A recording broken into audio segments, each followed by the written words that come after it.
Good morning everyone. Today we are going to discuss an important. आज editorial अच्छा आया है। आज ये जो एडिटोरियल आया है आपको ये पता है, यहाँ पे ये ऑथर कह रहे हैं कि गवर्नमेंट कुछ ऐसे काम कर रही है जिससे सुप्रीम कोर्ट की ऑथेंटिसिटी अथॉरिटी डीलेजिटिमाइज हो रही है, कम हो रही है। तो सुप्रीम कोर्ट की अथॉरिटी जो है, अगर आप ध्यान से देखेंगे तो सुप्रीम कोर्ट की अथॉरिटी कहाँ से निकल के आती है? सुप्रीम कोर्ट की अथॉरिटी कॉन्स्टिट्यूशन ऑफ इंडिया से निकल के आती है। कॉन्स्टिट्यूशन ऑफ इंडिया में सुप्रीम कोर्ट को कुछ पावर्स दी गई हैं। सुप्रीम कोर्ट को पावर्स कहाँ दी गई हैं? सुप्रीम कोर्ट को पावर्स उसके जुरिस्डिक्शन में दी गई हैं। सुप्रीम कोर्ट के पास कितने जुरिस्डिक्शंस हैं? हमको पता है सुप्रीम कोर्ट के पास 3 जुरिस्डिक्शंस हैं। एक उसका ओरिजिनल जुरिस्डिक्शन है, दूसरा उसका एपेलेट जुरिस्डिक्शन है, और तीसरा उसका एडवाइजरी जुरिस्डिक्शन है। ठीक है, ये तीन तरह के जुरिस्डिक्शन सुप्रीम कोर्ट के हैं। पर जब भी किसी बॉडी की हमें इंडिपेंडेंस मेंशन करनी हो या इंश्योर करना हो कि वो बॉडी इंडिपेंडेंट रहे, किसी के अंडर ना रहे, क्योंकि इंडिपेंडेंस जरूरी है चेक्स एंड बैलेंस के लिए। इंडिपेंडेंस किसके लिए जरूरी है? चेक्स एंड बैलेंस के लिए जरूरी है। तो हम इंडिपेंडेंस कैसे इंश्योर करते हैं? हम इंडिपेंडेंस इंश्योर करते हैं टर्म्स, टेन्योर, सैलरी, कंडीशंस, इन सब चीजों को अलग रख के, ताकि ये जो हैं ये हमेशा क्या रहें? फिक्स्ड रहें। दूसरा, हम इंडिपेंडेंस इंश्योर करते हैं पर्सन के अपॉइंटमेंट से, या पर्सन के रिटायरमेंट बेनिफिट्स कैसे होंगे, रिटायरमेंट कैसे होगा, या पर्सन का रिमूवल कैसे होगा। इन चीजों को भी हम क्या रखेंगे? फिक्स्ड रखेंगे। तभी किसी भी बॉडी की इंडिपेंडेंस इंश्योर होती है। आप कॉन्स्टिट्यूशन में कोई भी बॉडी उठा के देख लीजिए, जब भी कहा जाएगा कि वो बॉडी इंडिपेंडेंट है, तो किस चीज से इंडिपेंडेंट है? गवर्नमेंट के इंटरफेरेंस से। तो आज के ट्यूटोरियल में ही कुछ ऐसे 4-5 सवाल हैं जो हमें आज देखने हैं, और ये हमारे लिए GS2 के आंसर बिल्डअप से बहुत इंपॉर्टेंट है। अगर हमें एडिटोरियल्स का इस्तेमाल करना है तो वो एडिटोरियल्स का इस्तेमाल आंसर राइटिंग के फॉर्मेट में ही सबसे ज़्यादा किया जा सकता है। ये हमें पॉइंट्स देते हैं, इनपुट्स देते हैं अपने आंसर को फ्रेम करने के लिए। तो ऐसे कॉलेजियम सिस्टम में क्या रिफॉर्म्स की रिक्वायरमेंट है वो चेक करना है। क्या जजेस को एक ओपेक सिस्टम द्वारा अपॉइंट किया जाना चाहिए, वो हमें चेक करना है। Collegium versus NJAC, national judicial appointment commission, ये हमें समझना पड़ेगा कि सुप्रीम कोर्ट ऑफ इंडिया ने 99th अमेंडमेंट को क्यों स्ट्रक डाउन किया और आगे क्या रास्ता हो सकता है। तो अब हम इसको राइटअप में आपको समझाते हैं। सबसे पहले देखिए, सिंपल सी बात है कि जो जजेस केसेस हैं, ये हमारे पास पता है हमें 3 जजेस केस है। 3 जजेस केस में जब फर्स्ट जज केस आया था, तो फर्स्ट जज केस में क्या कहा गया? सुप्रीम कोर्ट ने ये कहा कि प्रेसिडेंट जो है आर्टिकल 124 में कंसल्ट करेगा। किसको? कंसल्टेशन करेगा। किसके साथ करेगा? कंसल्टेशन करेगा चीफ जस्टिस ऑफ इंडिया के साथ। चीफ जस्टिस ऑफ इंडिया के साथ जब कंसल्ट करता है वो तो इसमें आपको एक चीज इंपॉर्टेंट है, consultation with the chief justice of India में ये इंपॉर्टेंट है कि ये कंसल्टेशन जो होगा, उन्होंने बोला ये बाइंडिंग होगा। क्या बोला सुप्रीम कोर्ट ने? कंसल्टेशन का मतलब कॉन्कोरेंस होना चाहिए, यानी कि सेम बातें कह रहे हैं। तो प्रेसिडेंट और चीफ जस्टिस ऑफ इंडिया दोनों किसको अपॉइंट करेंगे? CJI के अपॉइंटमेंट के लिए यहाँ पे बात हो रही थी। होता क्या है, जो आउटगोइंग CJI होता है हमारा, यानी कि जब चीफ जस्टिस ऑफ इंडिया का टेन्योर या retire, chief justice of India का टेन्योर नहीं होता, ये लोग रिटायर होते हैं। जब ये रिटायर हो जाते हैं तो आउटगोइंग CJI किसको सलाह देता है? एक लिस्ट देता है। किसको? लॉ मिनिस्टर को ये लिस्ट देता है। लॉ मिनिस्टर फिर ये लिस्ट प्रेसिडेंट के पास लेके जाता है, और प्रेसिडेंट उस पर अग्री करता है या सेंड अगेन फॉर रिकमेंडेशन, वापस रिकमेंडेशन के लिए देता है, और फिर फाइनली लिस्ट प्रिपेयर करता है चीफ जस्टिस ऑफ इंडिया। मतलब कि chief justice of India outgoing. तो outgoing chief justice of India अकेले नहीं कर सकता था। पहले तो ये था कि सिर्फ चीफ जस्टिस ऑफ इंडिया करेगा, लेकिन फिर क्या हुआ, जब इसमें प्रॉब्लम आने लगी तो फिर सेकंड जजेस केस आया। सेकंड जजेस केस आने के बाद उसमें एक चीज और बोली गई। उसमें कहा गया कि CJI अकेले नहीं होगा, इसके साथ 2 सीनियर जजेस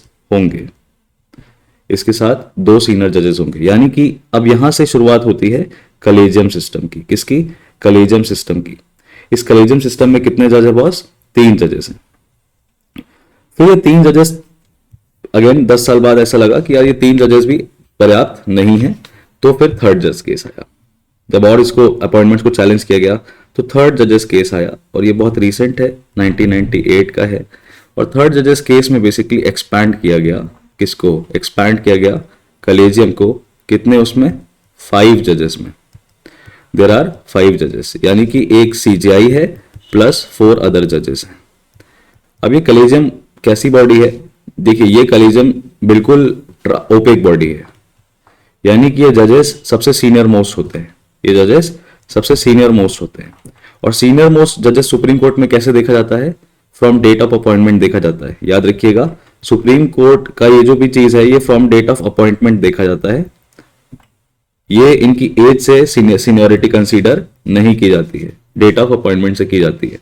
अब ये किस तरीके से लिस्ट को प्रिपेयर करते हैं, क्या करते हैं, ये ओपेक सिस्टम है, इसको हम क्वेश्चन नहीं कर सकते। लेकिन एक डेमोक्रेटिक सेटअप में, इन अ डेमोक्रेटिक सेटअप जुडिशरी जो है वो क्या है, सबसे हाईएस्ट पेडेस्टल पे है। ऑथर ने बताया है कि हंगरी और पोलैंड जैसी कंट्रीज में सबसे पहले अगर पावर को टेक ओवर किया गया है तो जुडिशरी को खत्म किया गया है, और हमारे डेमोक्रेटिक सेटअप में ऐसा नहीं हो सकता।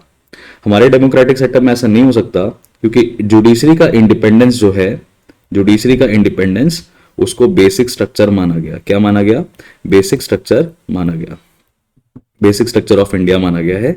और ये सुप्रीम कोर्ट ने बोला है, कौन से केस में, famous case of Nanda Bharati case of 1973 में। तो जुडिशरी का इंडिपेंडेंस सबसे ज्यादा जरूरी है, और मैंने आपको बताया कि जुडिशरी किस तरीके से इंडिपेंडेंट रह सकता है। लेकिन पब्लिकली जब law minister, council of ministers, ये सारे आके जुडिशरी को क्रिटिसाइज करेंगे पब्लिक फोरम में, और ये कहेंगे कि executive has a higher say than judiciary in terms of appointment, in appointments, तो क्या प्रॉब्लम होगी, तो प्रॉब्लम यही होगी कि जनता का विश्वास, जिन्होंने इस एग्जीक्यूटिव को वोट से चुना है, भाई जजेस को तो वोट से चुनते नहीं है, हम अपने मिनिस्टर्स और मंत्रियों को, सरकार को वोट से चुनते हैं। जिन लोगों ने इसको वोट से चुना है, अगर वो जुडिशरी के अपॉइंटमेंट को अंडरमाइन करेगा तो जुडिशरी से मिसट्रस्ट क्रिएट होगा, एक डाइवर्जेंस क्रिएट होगा, एक नई लाइन ऑफ थॉट क्रिएट होगी। तो एग्जीक्यूटिव ने इंटरफेयर करने के लिए बेसिकली 99th अमेंडमेंट कराया था, पार्लियामेंट ने 99th अमेंडमेंट कराया था, और वो 2014 में ये अमेंडमेंट एक्ट पास हुआ, जिसने एक बॉडी सेटअप करी, नेशनल जुडिशियल अपॉइंटमेंट कमीशन नाम की। इस नेशनल जुडिशियल अपॉइंटमेंट कमीशन को कुछ नहीं करना था, ये सिर्फ एग्जीक्यूटिव हैज अ लार्जर से इन अपॉइंटमेंट्स ऑफ जजेस, इन अपॉइंटमेंट्स ऑफ जजेस या in appointments of CJI, because CJI को ही हम कहते हैं मास्टर ऑफ द रोस्टर कहते हैं। सीजीआई ही सबसे बड़ी कॉन्स्टिट्यूशन बेंचेस बनाता है, CGI he administration of the court को देखता है। तो दोनों केसेस में सीजीआई का रोल काफी ज्यादा होता है, इसीलिए सीजीआई का appointment prima facie it's very important. तो नेशनल जुडिशियल अपॉइंटमेंट कमीशन को जब बनाया तो एग्जीक्यूटिव इंटरफेयर कर रहा था अपॉइंटमेंट्स में, तो सुप्रीम कोर्ट ने क्या किया सुप्रीम कोर्ट के पास एक पावर है जुडिशियल रिव्यू की, है कि नहीं।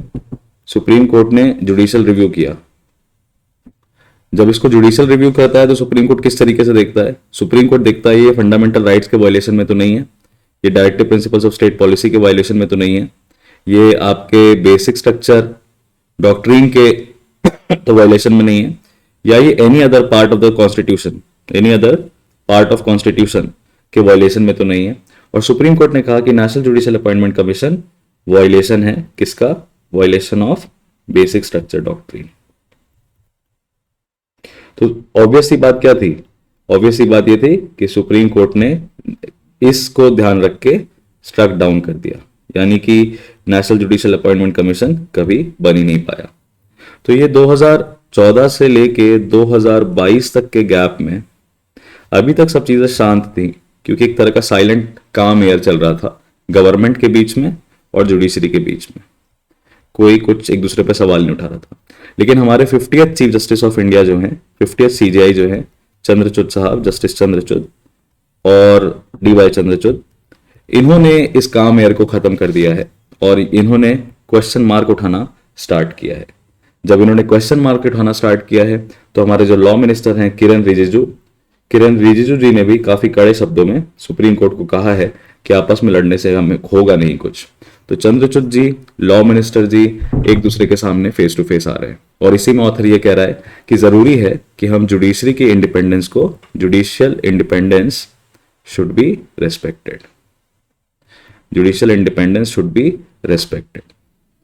लेकिन अब जजेस कहते हैं, लेकिन जो सुप्रीम कोर्ट के आप लॉयर से पूछोगे तो वो ये कहेंगे, तो एडवोकेट्स कहेंगे कि क्यों नहीं है एग्जीक्यूटिव का से होना चाहिए, एक डेमोक्रेसी है।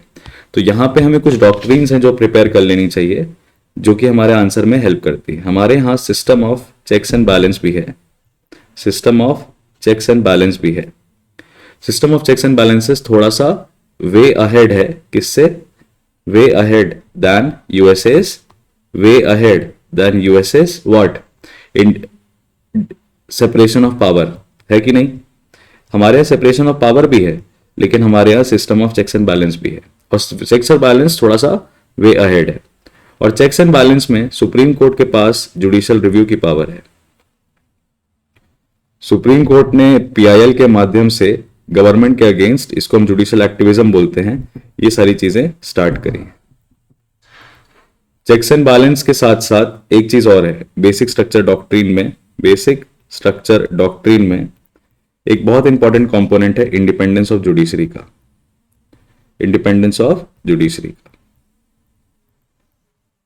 द मिडवे क्या, what could be the Midway? What could be the Midway? The Midway could be a memorandum of procedure. किस तरीके से अपॉइंटमेंट होगा, किस तरीके से ये काम करेंगे, वो मेमोरेंडम ऑफ प्रोसीजर जो है वो एग्जीक्यूटिव बना सकता है। और इसकी कोशिशें जारी हैं 2015 से, 1999 में, 2015, 2018 ये मेमोरेंडम ऑफ प्रोसीजर जो है ये जो है एग्जीक्यूटिव बना दे कि किस तरह का प्रोसेस होगा, कैसे अपॉइंटमेंट्स को किया जाएगा। कौन डिसाइड करेगा वो प्रेसिडेंट और सीजीआई पे छोड़ दिया जाए, लेकिन एक प्रोसीजर जो है वो एग्जीक्यूटिव बना दे और उसको इंप्लीमेंट करा दे। तो ये था आज के एडिटोरियल का सिंपल शब्दों में, सरल शब्दों में, फ्लो में सिंपल एनालिसिस। आपको एडिटोरियल कैसा लगा आप कमेंट सेक्शन में हमको जरूर बताइएगा। और एक डेमोक्रेसी में क्या जजेस का अपॉइंटमेंट एग्जीक्यूटिव द्वारा होना चाहिए या इंडिपेंडेंस ऑफ जुडिशरी को रेस्पेक्ट करना चाहिए, आप अपने मत कमेंट सेक्शन में जरूर बनाएं। Signing off from today's editorial, I will see you in the next.